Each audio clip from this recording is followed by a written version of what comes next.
usah sok keminter. Nah asal dia ulama, entah itu siapa saja asal dia ulama harus kita hormat sekali sama Mbak Mun, ya hormat sama Mbak Habib Lutfi, ya hormat sama Pak Quraisy, ya hormat. Asal dia orang alim alama pasti bacanya banyak, pertimbangannya. Kecuali dia alim itu aku gak percaya. Tapi beliau-beliau itu kan orang alim. Terus kalau beliau berstatement hukum itu apakah hukum fikih apa hukum tahapan kita kan tidak tahu dia wong alim. Kadang wong alim fatwa itu hukum tahapan bukan hukum sebenarnya. Misalnya gini, orang Indonesia itu rata-rata cara berpakaian gitu. Diputuskan bilang nggak apa-apa. Ternyata bilang nggak apa-apa itu dalam proses tahapan, bukan hukumi yang sebenar. Saya tak contohnya paling gampang. Ben kowe roh ngaji, ojo sidik-sidik nyalano wong. Rasulullah itu pernah ditanya orang, ya Rasulullah, saya ini mau masuk Islam. Tapi penyakit dasar kula niku bodoni. Napa boleh kula salat, zakat tapi tetap asal bodoni? Jawab Nabi, gak apa-apa. Oke, sementing salat. Sause wong iku mirip Abbas protes, ya Rasulullah, apakah engkau ngalalo bodoni? Gak bodoni ora halal. Tapi kok jenengan ngolahi ketika wong iku gawe kontrak tetap oleh bodoni, mergo iki mergene maklar rezekine kok bodoni. Jawab Nabi, kok angger sering sholat, rak jijik-jijik dhewe mbek bodoni. Berarti ketika Nabi tidak mengharamkan bodoni itu bukan hukum sebenarnya, ini hukum tahapan. Apa hukum tahapan?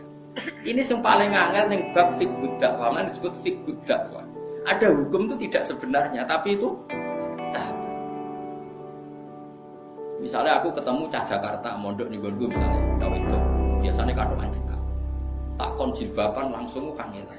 Kira-kira tak kau, ya celananan dulu celananan. Mereka pikiranku lumayan, ora katokan juga. Terus ngatiku mesti jilbab menyusul kan ngono. Bukan darani celananan itu hukum sebenarnya, ini hukum tahapan. Saiki kowe nglatih cah cilik poso, langsung maghrib tak beduk. Beduk. Terus pun, wah ini ajaran sesat, poso setengah hari. Kayak seneng drengki mbek wong. Iku jenenge hukum tahapan, tidak hukum mulane kula sing penting asal sing ngomong wong alim saleh. Tak baleni nek wong alim saleh. Saleh tok ora alim ora cukup. Mergo ilmune ra akeh. Alim tok ora saleh ya fasik jenenge alim ora saleh ya kacau juga. Lah ditenane piye yo? Lah ki alim tok ora. Nah alim ditan-titani dhewe biji-biji dhewe. Tapi Nabi itu figur yang luar biasa. Kadang-kadang Nabi itu ngendikan seperti itu. Ana wong memang ana wong sholat tapi pamit ijek bodoh. Nabi gak apa-apa sing penting sholat.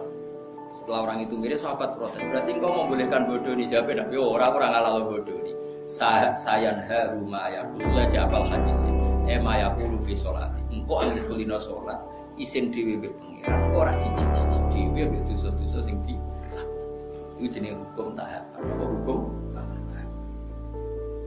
Mane masyhur cerita teng Lirboyo. Ada seorang Gus nuwakal senengane pacaran. Kiai ini kakuati mendingin. Ini kisah nyata. Wong iku ya keluargane sing nakal. Dong, kowe pacaran lah, anggere sisa maca Sahih Muslim. Apa to? Piye iku? Iso maca hadis kok malah pacaran. Ya tenan. Buku itu senengi wae. Si cerita aku Guse. Tak rewangi sinau Gus nganti walim.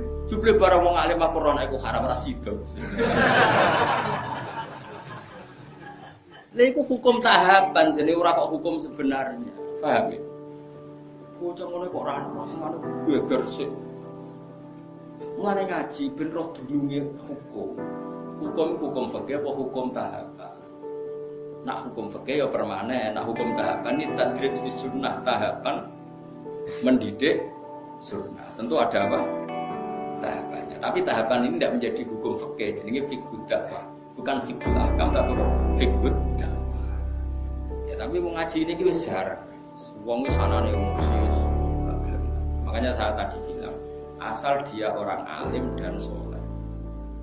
Makanya saya bisa menerima misalnya saya Umar Hafid orang alim, kadang dakwah di Belanda, di mana dia ketemu orang macam-macam. Tapi beliau tidak selalu bilang mungkar, karena itu tahapan. Jadi beliau tidak perlu kesusu darani mungkar, ini tahap pembinaan. Dan bina wong Belanda cek kado anjek kau sampura tong wedok-wedok terus kon ayo jilbaban, ayo cadaran, yo melayu. Ya mesti ada urutannya, tauhid dulu, setelah tauhid ini, setelah. Nah itu menjadi figur dakwah, bukan menjadi figur Paham ya? Mulane ngaji ben roh duduk perkara. Lah Rasulullah itu sering melakukan itu.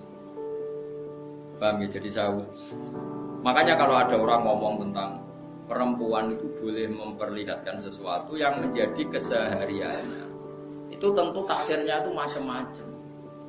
Orang boleh berekspresi macam-macam, tapi tentu kita cari yang selamat. Kayak adat-adat kita sudah selamat ya sudah lah, pokoknya jilbaban, sing ketok wajah tok ben bojone ra. Ya sudah itu sudah. Tapi apakah cadaran boleh ya? Tapi kendaraan wajib ya nanti dulu. Madzhab Abu Hanifah tidak mengatakan wajib. Abu Hanifah ya wong alim Allah. Ya biasa lah. Nah, kowe takoki.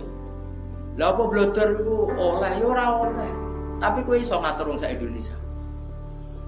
Kowe muni haram terus apa wong mendo kabeh. Wong ora melok nglakoni. Malane cara kula kita dilatih dengan fitrah dakwah. Sebaiknya sing lagi blodor diajarkan ke yang tidak blodor. Wis ngono tok. Isane opo? Wama apa dawe kanjeng dawe pangeran lasta alaihim bimusaitir. Nabi sendiri tidak bisa menguasai orang karena diusahakan sesuatu dilakukan dengan kesadaran. Ada ayat wala yudina zinatahunna illa ma dhahara minha. Itu koma dhahara itu pokoknya.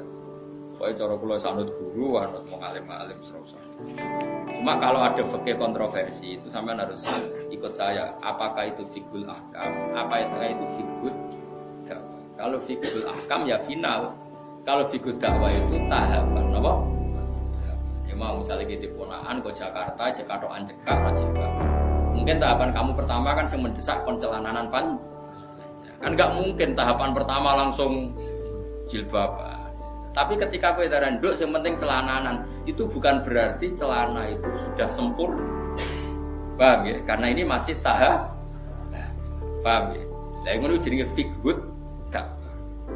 Jadi makanya masyhur itu kayak Nabi tadi.